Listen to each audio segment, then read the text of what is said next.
Rasulullah.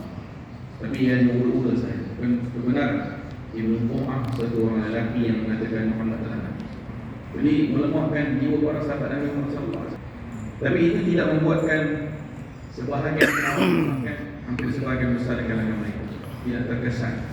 Cuma ada di kalangan mereka seorang dua orang seperti mana Allahumma salli ala Muhammad, seorang sahabat Nabi Muhammad yang dipanggil Anas bin Nadar.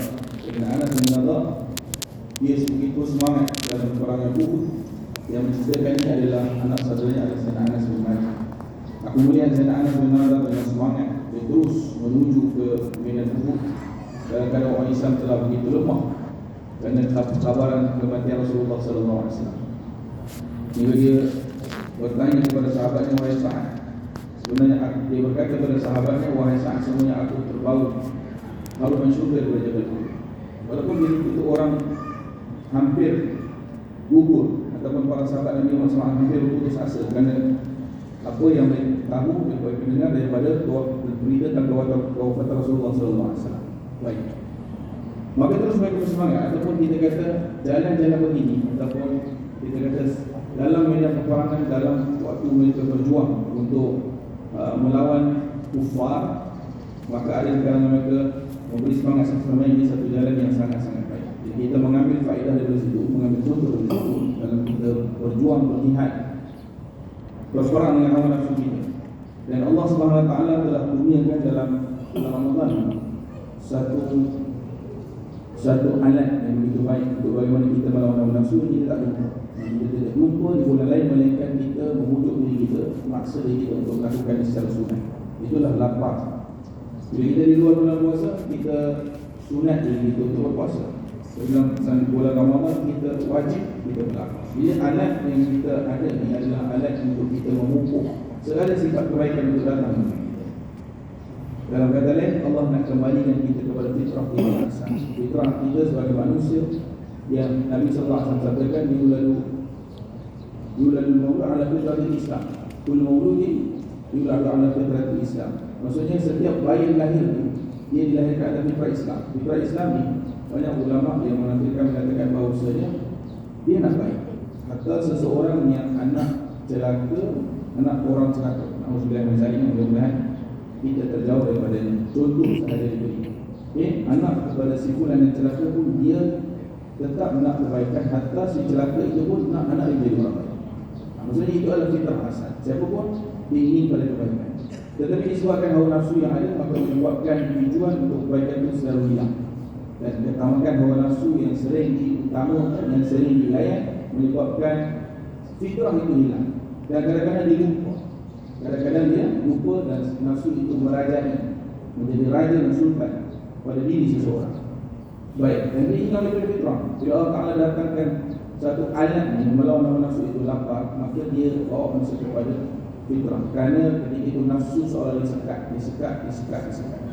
Dia nak makan, dia sekat. Dia nak tidur, dia sekat. Dia nak rehat, dia sekat. Maksudnya didorong dengan ibadah yang banyak dan dijanjikan dengan ganjaran yang banyak, supaya hati itu terdorong untuk mengurangkan masa pada keselesaan ataupun kelalaian yang lalu. Yang terlepas bulan Ramadan di mana Allah bagi rahmat. Bila usap-usap kita ceritakan, bila mereka bacakan hadis, bila kita dengar imam membaca Quran, maka dorongan bagi ibadat itu banyak. Maka ini semua benda boleh meningkat hawa nafsu kita. Tambahan pun kita dah ada alat yang kita latih bersiang. Lapar ni sentiasa menyebabkan nafsu itu hilang kemahuan untuk melakukan kelalaian yang baik.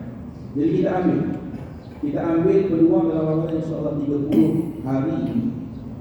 Kita ambil peluang untuk macam-macam sifat-sifat ataupun fitrah yang Allah nak kembalikan ini kembali datang pada diri kita dan kita selesa. Maka salah satu jalan ialah yang kita tak dapat tidak untuk kita terus bersemangat ialah kita bersama dengan siapa sahaja yang ada bersama dengan kita. Contohnya di dalam solat berjemaah. Solat berjemaah.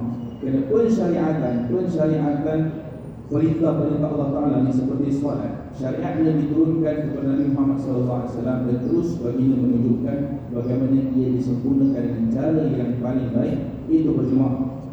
Maka di dalam syariat disyariatkan solat itu dengan berjemaah, bukan tujuan yang hanya bagi menghasilkan pahala ataupun dia adalah satu perkara yang Nabi SAW serahkan pada sesiapa yang nak pahala lebih dengan solat, maka datanglah berjemaah. Siapa yang tak ingin pahala lebih, terpulang pada dia untuk mengambil syurga di tingkat yang mana, maka dia tak perlu solat.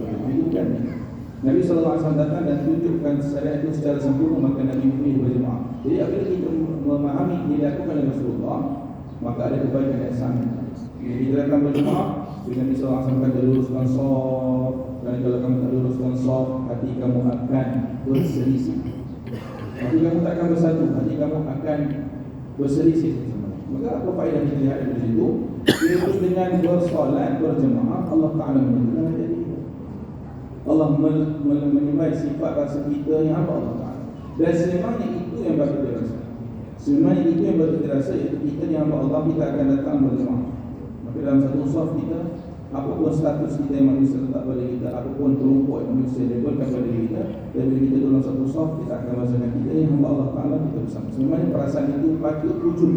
Tapi macam disebutkan tadi, hawa nafsu yang biasa dilayan pada ketika bulan Ramadan dengan makan yang berlebihan, dengan masa bermewah yang berlebihan, dengan masa berlibur yang berlebihan, semua itu menyebabkan status dia sebagai hamba Allah Ta'ala dia sendiri berubahkan. Maka dia jadi dia mengkelompokkan diri, dia sendiri mengkelompokkan diri dia. Dia kata aku orang fulan, aku dari fulan, aku si fulan, aku si fulan, aku tak boleh dengan si fulan. Disebabkan kehendak hawa nafsu yang dia sendiri, maksudnya manusia sendiri, kita sendiri terbiasa dengannya, maka kita sendiri terjerat dengan kehendak hawa nafsu yang mahu menjadikan, yang mahu menarik kita kepada nama-nama kumpulan yang melupakan kepada nama seorang hamba. Dan jadi bila bulan Ramadan ini kita datang balik, peluang Allah Ta'ala bagi ni, yang bulan Ramadan Allah imarahkan umur Allah Ta'ala kita datang. Kita datang dengan satu seruan azan. Azan berapa kali? 5 kali. Bismillah. 5 kali kita datang berjemaah. Dan ini kita niatkan untuk seluruh tahun kita. Dalam kata ini, untuk seluruh hidup kita, 5 waktu kita berjemaah.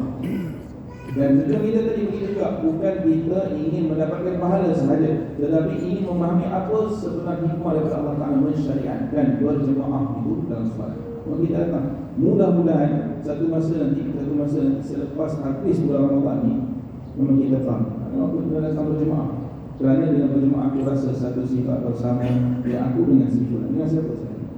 Baik, itu satu kita tengok faedah dengan kita datang solat berjemaah. Jadi kita niatkan dalam solat, dalam kita apa ni, dalam kita bulan Ramadan ni, kita datang berjemaah dan kita niatkan supaya Allah Ta'ala pupuk sifat rasa hamba Allah Ta'ala tu, sifat kita ni sama dengan siapa saja, kita datang berjemaah. Baik, kemudian begitu dalam solat dalam bulan Ramadan juga dituntut sunat muakkad untuk kita menunaikan solat sunat tarawih secara berjemaah. Kan? Pahala dia pada man qama Ramadan imanan wa ihtisaban ghufira lahu ma taqaddama min dhanbi. Orang yang mendirikan malam-malam Ramadan, mendirikan malam Ramadan, maka akan diampunkan segala dosa. Ada hikmah juga pada kita datang dituntut bertarawih secara berjemaah. Tidak ada masalah kalau seorang itu mengatakan bahawa saya tidak bertarawih sendiri. Tapi kenapa dalam mazhab Syafi'i dikatakan disebut dalam kitab fiqh mazhab Syafi'i bahawasanya sunat tarawih itu disunatkan dituntut berjemaah. Bukan tak boleh buat solat bersaja tapi berjemaah. Maka itu juga faedah dia. Peluang demi peluang Allah Ta'ala bagi Ramadan ini supaya kita datang kembali pada sifat hamba. Sebab maksudnya kita datang, kita rasa balik perasaan kita datang kepada Allah. Kita menuju pada Allah. Kita dan sahabat kita siapa saja yang berkulit hitam, berkulit putih, yang nama dia fulan, siapa saja.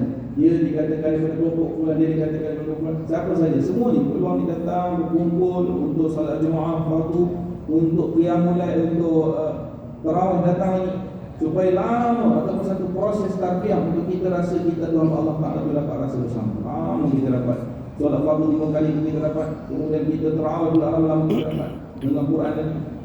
Dan itu dalam persyariatan solat saja kita boleh merasakan bahawasanya betapa kalau kita mengambil berat dalam menunaikan solat fardu secara sempurna seperti mana dituntut oleh Allah, seperti mana datangnya sunnah Rasulullah SAW padanya, maka kita akan dapat faedah banyak untuk hidup kita, bukan pahala saja. Wa aqimus salata wa atuz zakata warka'u ma'ar raki'in. Kamu tunaikan solat dan kamu tunaikan zakat. Dirikan solat, tunaikan zakat, warka'u ma'ar raki'in. Hendaklah kamu rukuk bersama dengan orang rukuk. Kalau kita sembahyang seorang, kita dapat minus seorang di rumah. Sebab Allah kata, warka'u, rukuklah kamu bersama dengan orang yang rukuk. Solat jemaah.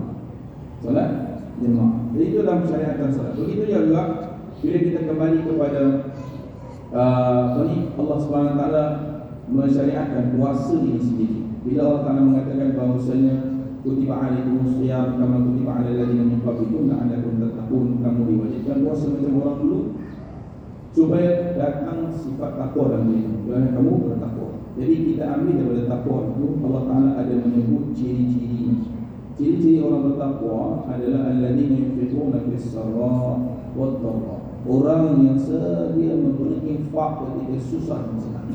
Memberi infak dan susah dan senang itu ialah satu perintah Allah Ta'ala yang menunjukkan bahawasanya kita sendiri yang memberi infak itu berhajat kepada infak, bukan orang yang menerima infak itu berhajat pada infak. Apa maksud kita berhajat pada infak?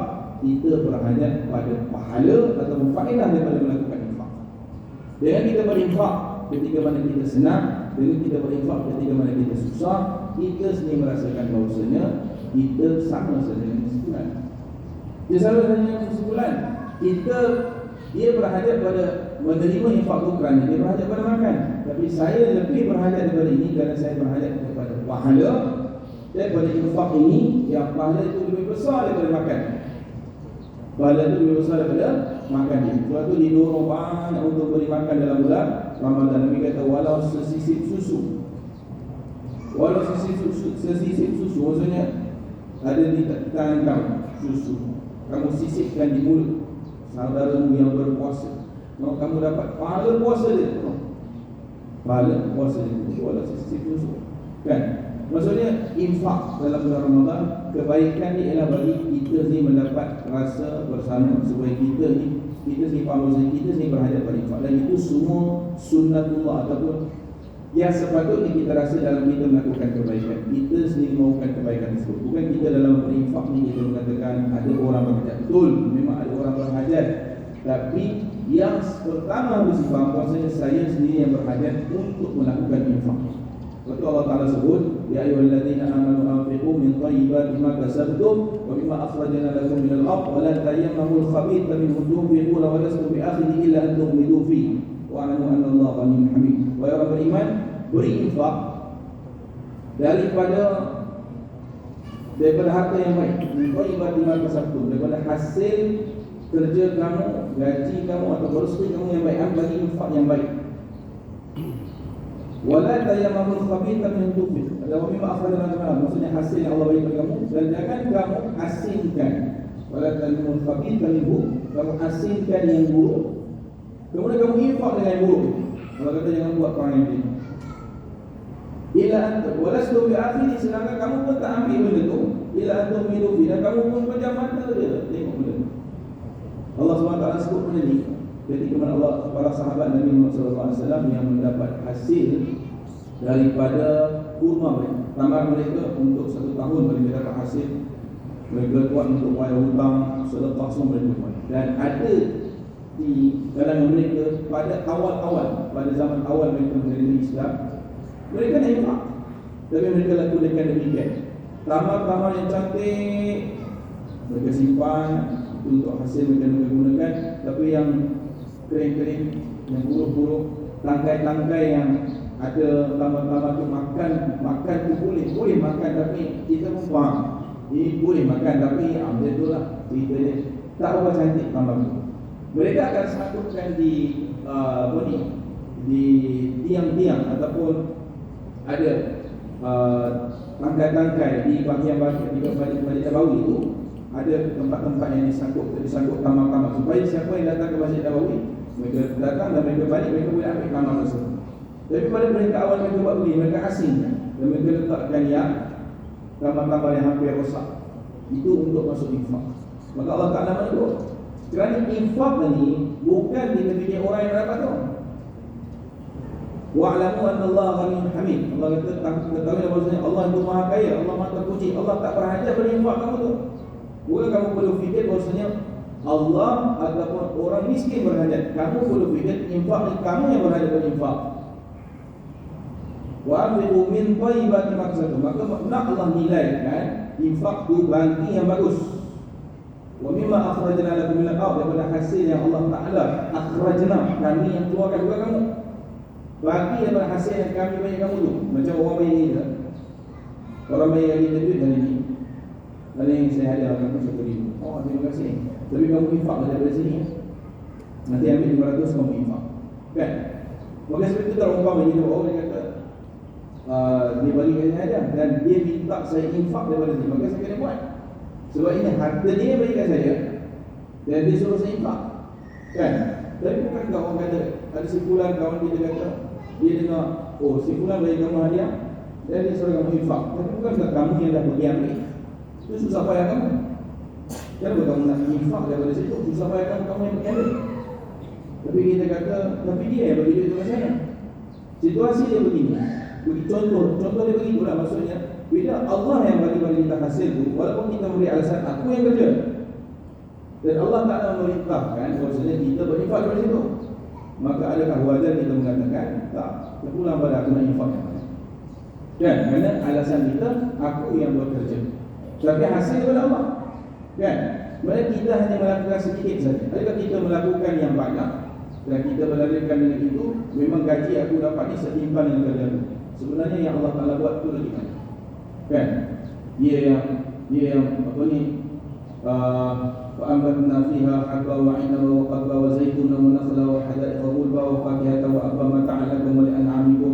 Kami yang Allah bumi, kami yang tumbuhkan benih-benih itu, kami yang keluarkan hasil kamu buat kecil daripada situ, kami yang keluarkan matahari semua. Sampai kamu dapat hasil, dapat makan, kamu dapat jual. Allah lebih banyak buat atau kamu lebih banyak buat? Afara'aytumul ma'a alladhi tashrawna antum anzaltumuhu minal muzni am nahnu munzilun. Kamu tengok tak air yang kami turunkan? Adakah kamu yang turunkan atau kami yang turunkan? Air yang kamu minum, adakah kami yang turunkan atau kamu yang turunkan? Adakah kamu buat? Maksudnya Allah SWT lebih banyak buat. Jadi hanya kita beralasan bahawasanya kita ni penat kerja dan hasil itu layak untuk kita mengatakan itu milik kita secara total dan kita buat infak yang kita fikir kita boleh buat, maka kita tak. Sebab hasil itu Allah Ta'ala kata akhrajna lakum, kami yang keluarkan, kami yang keluarkan. Maka bila Allah SWT tuntut, bila Allah Ta'ala mengatakan maksudnya anfiqu min thayyibati ma razaqnakum, maka antum anfiqu min thayyibati ma razaqnakum, beri infak daripada apa yang kami usahakan itu. Maksudnya yang baik itu adalah bagi kebaikan dirimu sendiri. Selepas itu bila sahabat dia dengar, maka mereka lepas itu asingkan yang bagus juga. Mereka gantung tamar-tamar yang masak, yang sedap, yang elok untuk semua orang miskin. Dan bila mereka dapat hamba, bila mereka balik peperangan, mereka dapat hamba. Hamba tu yang total milik Tuhan kan, total milik Tuhan. Tapi mereka tanya Rasulullah, ya Rasulullah, apa kami nak bagi makan kepada hamba?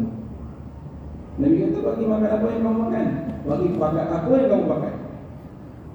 Sebab bukan persoalan dia berhajat pada apa, apa yang kamu hajat daripada infak. Itu yang Nabi ajar. Konsep infak tu apa yang kamu hajat daripada infak. Berarti dalam proses melakukan infak ada dua orang yang berhajat. Orang yang memberi infak itu sendiri dan orang yang menerima infak itu. Orang yang menerima infak itu dia menerima makanan, dia berhajat kepada makanan. Yang memberi infak itu dia berhajat kepada pahala dan faedah daripada amal itu. Jadi sama tak dia? Kita dan dia sama. Kita berhajat kepada pahala dan dia juga berhajat kepada perkara tersebut. Bila dia kata kepada kita, terima kasih Tuhan yang telah memberi infak pada saya, insya-Allah semoga Allah murah kasih Tuhan. Itulah sama-sama doakan supaya Allah Ta'ala terima infak saya ini dan berapa pahala untuk kita sama-sama. Kan? Maksudnya dia pun mengucapkan satu ucapan contoh saja. Maksudnya ucapan itu tidak menunjukkan bahawasanya dia sendiri tidak berhajat. Ambillah banyak tu ambil.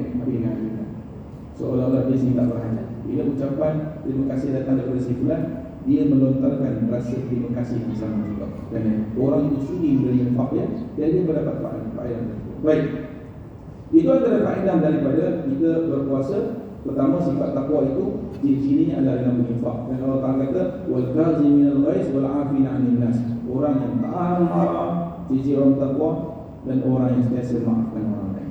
Jadi tahan marah dan maafkan orang lain kita boleh pupuk dalam bulan Ramadan, kerana nafsu kita dia tidak berdiri. Dia mungkin terduduk atau dia terjatuh. Apa sangat? Memang terduduk saja. Kadang-kadang dia baring, malas. Kan? Kadang dia baring, malas. Maka waktu bulan Ramadan ni mungkin nak marah ketika berdiri itu mungkin tak ada. Ataupun nak marah kerana sebetul-betul makna mungkin tak ada. Kerana nafsu kita tidak itu. Maka kita latih dalam bulan ini. Betul, kita tidak marah ataupun kita menahan marah kita. Mudah-mudahan Allah Ta'ala bagi sifat yang ada. Kan? Kalau kita dalam sebab bila kita di luar bulan Ramadan, mungkin na'udzubillah min zalik, kembali balik sifat tersebut, keinginan untuk marah kerana nafsu kita hidup, maka kita akan sentiasa melihat orang di depan kita bawah. Orang bagi kita ni orang bawah. Siapa pun dia, biarlah dia tu pakai bagus, kan kita tetap dia kata, kita kata dia tu orang tak bagus, orang tak bagus. Maksudnya kita menganggap orang tu bawah. Itu sebab kita akan marah dengan semua orang. Di jalan kita marah, orang silap kaki kita marah, orang alam kita marah, orang buat ni kita marah. Dia memang cepat marah. Saya pun di sini. Maksudnya kita boleh, banyak benda yang boleh menimbulkan kemarahan kita. Terlanggar sedikit kan, maksudnya kita jalan raya satu contohnya. Maksudnya benda-benda tu banyak. Tapi kalau bulan Ramadan tu, kalau orang terlanggar tu mungkin marah juga lah. Tapi nak berhenti tengah-tengah panas dengan Kuala tengah panas ni, fikir-fikir juga. Banyak sebab bulan Ramadan ni Allah bagi untuk kita. Mudah-mudahan tidak berlaku lah. Tidak berlaku. Saya ingat saya pernah cerita pada tuan-tuan kisah Sayyidina Husain tu yang pernah dia angkat cek bekas wuduk dia terkena diri dia patah. Dia macam ni. Dia kata Allah kata Allah sebut wal qazimin tahan marah. Maka aku tak marah. Dia hamba tu. Allah sebut kata wal afina min aku maafkan kamu. Allah kata ya Allah ya Rasul Allah sebut orang baik. Kamu merdeka. Dia bebaskan hamba. Dia orang merdeka supaya dia pandang hamba itu selepas itu seperti orang merdeka yang bukan hamba lagi, yang dia tak boleh hamba. Maka mudah-mudahan Allah Ta'ala bagi kepada kita sifat ini. Semua ni ciri-ciri orang bertakwa ni ialah supaya macam ni kita menguasai kita semua Allah. Kalau kita dalam bulan Ramadan, kita datang dalam bulan Ramadan ni, kita datang ke rumah Allah ke, kita berpuasa ke, kita datang berinfak ke, kita datang buat apa sahaja amal kebaikan, kerana kita semua ada hajat yang sama. Tak ada siapa yang berbeza. Kita semua ada hajat yang sama. Termasuk saya yang bercakap atau tuan-tuan mendengar, bukan kerana tuan-tuan yang berhajat. Kalau percakapan ini, saya sini tak berhajat, tuan-tuan buatlah, saya tak banyak, alhamdulillah tidak. Jadi kita sama-sama. Saya nak pahala daripada ini, saya nak kebaikan apa yang saya cakapkan, dan tuan-tuan juga sama-sama untuk kita amal. Jadi mudah-mudahan bulan Ramadan yang ada ni Allah Ta'ala bagi kebaikan yang mana. Terutama kita tengok, kalau kita lepas kita balik, kita lihat yang pertama sekali dalam rumah kita. Maksudnya orang di rumah kita, keluarga kita, ada tak yang mereka itu dapat rasa kenikmatan Ramadan ni, dengan kita memupukkan sifat-sifat yang baik dalam rumah, dengan perubahan pada diri kita yang menunjukkan rasa kegembiraan dalam Ramadan, rasa kebersamaan, rasa kemesraan, rasa kebaikan satu sama lain, nak beri baik pada satu sama lain, nak ajar satu sama lain, nak wujud rasa Ramadan bulan Ramadan.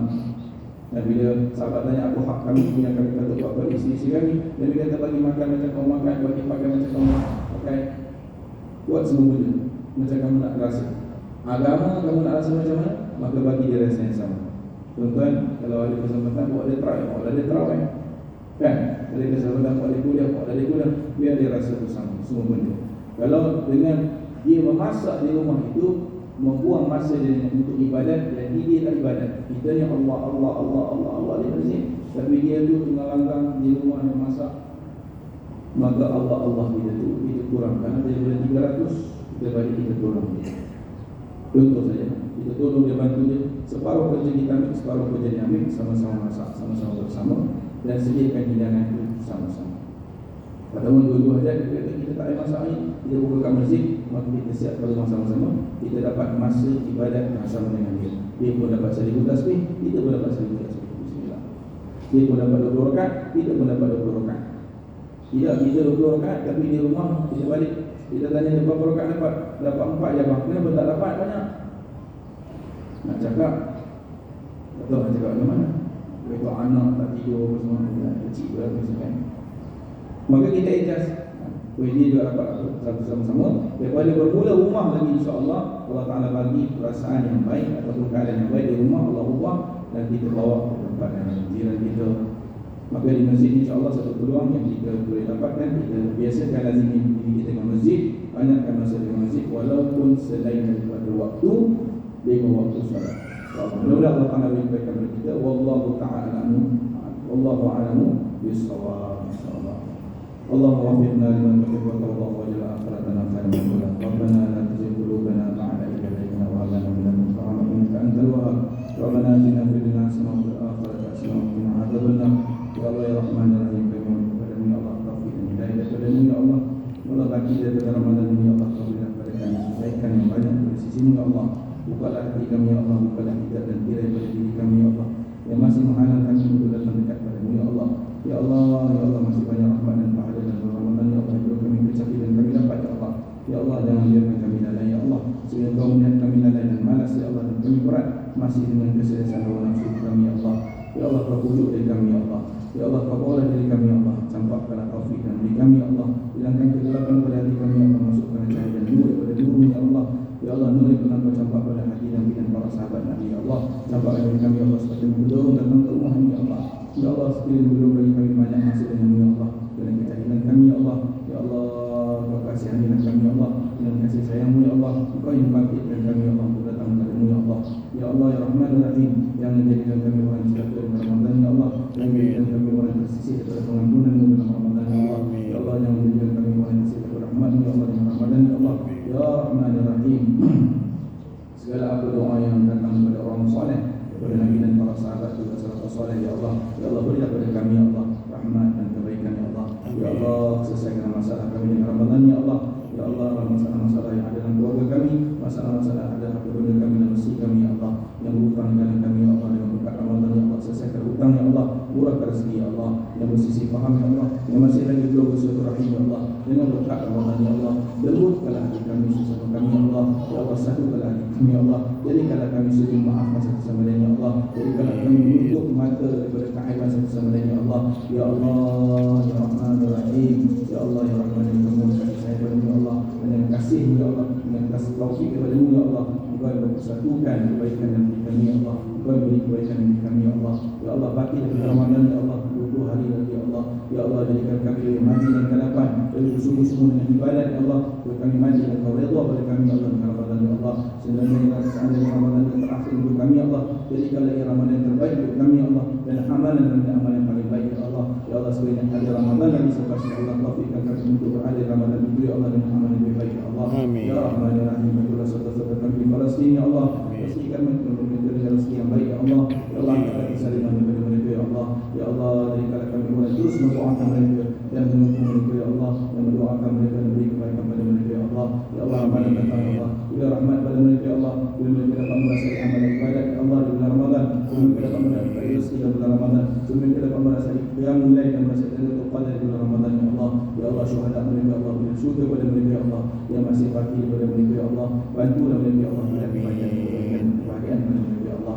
Allahumma rabbana atina fid dunya hasanah wa fil akhirati hasanah wa qina adzabannar. Sallallahu alaihi Muhammad wa ala alihi wasallam. Walhamdulillahi rabbil alamin.